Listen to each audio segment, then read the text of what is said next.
नमस्ते बच्चों, कैसे हो आप लोग। उम्मीद है बहुत खुश हो, बहुत अच्छे से हो और आप सभी ने अपनी एंट्रीज भी भेजी है। ठीक है बेटा आज हम करने लगे हैं अपठित गद्यांश, व्याकरण का अपठित गद्यांश। ठीक है, पिछले वीडियो में हमने निबंध करा था, निबंध के प्रकार करे थे और मैंने आप लोगों को निबंध भी लिखने को दिए हैं। 2 निबंध हम लोग अब तक लिख चुके हैं, सभी बच्चों ने लिखी होगी उम्मीद है। तो इसके आगे आज हम अपठित गद्यांश कर रहे हैं बेटा। अपठित गद्यांश क्या होता है आप बताओ। अपठित और जमा पठित। अपठित का मतलब ही होता है जिसे कभी पढ़ा ना गया हो, जिसे हमने पढ़ा ही नहीं है। पठित मतलब होता है पढ़ा हुआ और अपठित का क्या अर्थ है, और जिसे हमने नहीं पढ़ा। ठीक है, तो ये आपको पता है अपठित गद्यांश जो है हर परीक्षा में आता है। सबसे पहला प्रश्न क खंड का अपठित गद्यांश का होता है। ये कम से कम 7 से 8 नंबर का आता है बेटा, और अगर आप इसे अच्छे से करोगे तो आपके 8 नंबर पूरे पक्के हो सकते हैं, और अगर इसमें गलतियां हो गई तो आपके उन 8 नंबर में से कट भी सकते हैं नंबर। तो ये बहुत ज़रूरी एक पार्ट है।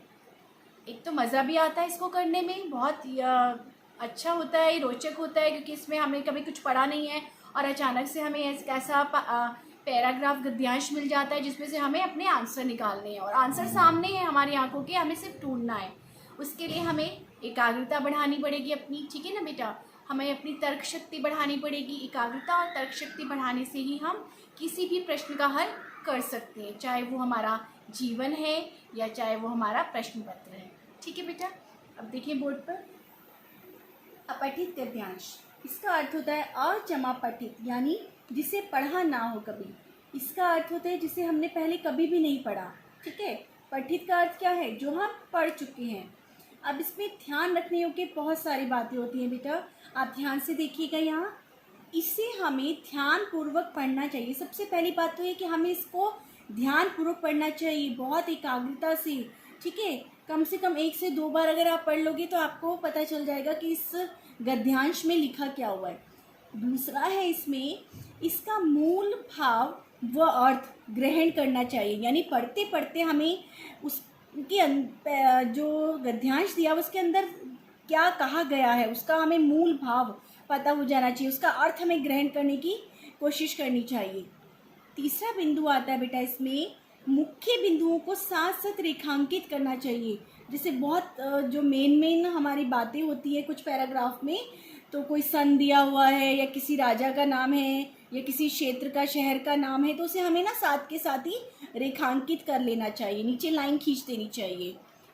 इसके बाद देखो बेटा 4 नंबर पे मैंने लिखा है इसका शीर्षक जो है 2 या 3 शब्दों में लिखना चाहिए।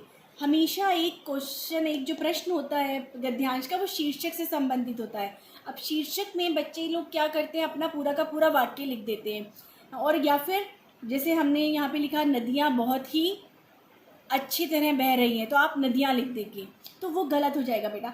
अब उस पूरे जो गद्यांश में क्या लिखा गया है, नदियों की सुंदरता बताई गई है, नदियों का शुद्धिकरण बताया गया है, तो कम से कम 2-3 शब्दों में आपको शीर्षक लिखना चाहिए। ऐसा नहीं है कि आप कोई भी एक शब्द पकड़ दो या पूरी की पूरी एक लाइन वाक्य लिख दो। तो शीर्षक 2 से 3 शब्दों में होना चाहिए, ना इससे कम और ना ही इससे ज़्यादा। अगला पॉइंट देखो बेटा, 5 नंबर पे हमने लिखा है उत्तर की भाषा सरल व स्पष्ट होनी चाहिए। आप जो उत्तर लिखोगे ना, उसको भाषा जो है सरल होनी चाहिए और स्पष्ट रूप से पता होना चाहिए कि आप कौन सा उत्तर लिख रहे हैं, आप क्या बोलना चाहते हैं इसमें। छठा पॉइंट है बेटा, बहुवैकल्पिक प्रश्नों के उत्तर देने से पहले सभी विकल्पों को ध्यान से पढ़ना चाहिए। अब बहुवैकल्पिक माने मल्टीपल चॉइस क्वेश्चन होते हैं बेटा। किसी किसी में तो हमें सिर्फ एक सीधा प्रश्न पूछा जाता है और उसका हमें उत्तर गद्यांश में से ढूंढना होता है। कभी कभी बहुवैकल्पिक प्रश्न आ जाते हैं, यानी एक ही प्रश्न के 4 उत्तर लिखे होते हैं बेटा। तो उस 4 उत्तरों को, जो 4 उत्तर लिखे, उन चारों उत्तर को पहले हमें ध्यान से पढ़ना है और देखना है कि इसमें से कौन सा उत्तर हमारे प्रश्न के साथ ठीक बैठ रहा है। यानी प्रश्न अगर पूछा गया है पेड़ों के बारे में, तो हमें पेड़ों से संबंधित अगर उत्तर है उसमें, तभी हम उसका उत्तर टिक करेंगे। ठीक है ना, ऐसा नहीं है कि नदियों के नाम है तो हम नदियों के नाम टिक कर देंगे, तो ऐसा नहीं होता। हमें उत्तर को जो है सही उत्तर पे टिक करना चाहिए, और इसीलिए हमें पहले सभी जो प्रश्नों के ऑप्शन जिसे कहते हैं ना हम, चुनाव के लिए जो हमें दिया जाता है, वो हमें देख लेने चाहिए, अच्छे से पढ़ लेनी चाहिए कि इसका उत्तर क्या होना चाहिए। ये बहुविकल्पिक के लिए मैं आपको बता रही हूँ। इसके बाद है बेटा 7वां पॉइंट, उत्तर देते समय अपने विचार नहीं देने चाहिए।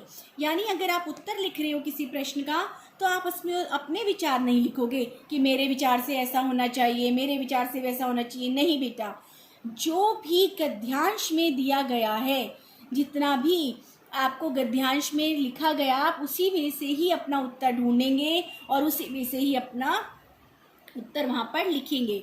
ठीक है। अगला पॉइंट है क्रम संख्या का ध्यान रखना चाहिए। यानी आप कई बार बच्चे क्या करते हैं कि निशान तो लगा लेते हैं, रेखांकित कर लेते हैं उसको, पहले का उत्तर दूसरे का उत्तर, लेकिन लिखते समय जो है क्रम संख्या का ध्यान नहीं लगाते वो। तो इसीलिए पहले जो प्रश्न लिखा हुआ है सबसे लास्ट की लाइन में से चौथा पांचवा जो उत्तर होगा वो ऊपर लिख देंगे। कभी चौथे पांचवे का जो प्रश्न है उसका पहली लाइन में से आंसर लिख देंगे। तो ये लोग आप लोग को क्रमबद्ध का ध्यान रखना चाहिए कि कौन सा उत्तर किस क्रम में आपको लिखना है। जिस क्रम में प्रश्न पूछा जाता है बेटा उसी क्रम में आपको उत्तर लिखने चाहिए। गद्यांश जो है इसमें आपको ये मैंने सारी बातें बता दी है, ध्यान रखनी होगी। अभी मैं इसी से संबंधित आपको PDF में एक गद्यांश दूंगी जो अपठित होगा, आपको वो ध्यान से पढ़ना है और सभी प्रश्नों के उत्तर जो है लिखनी है और इन सभी बातों का जो मैंने बताई है बेटा ध्यान रखना है। धन्यवाद।